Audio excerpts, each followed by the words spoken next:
The patients who come here will never be free from pain. That's the first lesson they have to learn, and the hardest. Many of them have had all the surgery, all the tablets available. Immobility is a big problem. Here they learn how to move again, how to do things for themselves, sometimes for the first time in years. Sheila lay in bed all day till she came here 2 weeks ago. Halfway through the course now, she and Patricia are making great progress. So's Deborah Paget, who had to give up her job as a journalist because of chronic pain. She could barely walk, and writing was out of the question.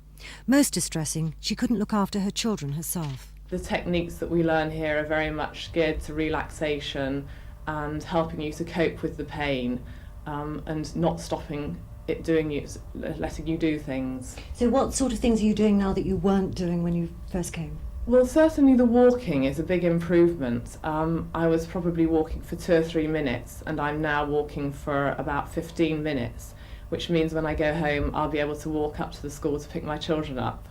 Their chronic pain can be caused by all kinds of things, illness or accident. The month-long programme here combines psychology, physiotherapy, counselling, psychotherapy and relaxation techniques. Most patients leave here no longer relying on tablets, which should appeal to the Prince.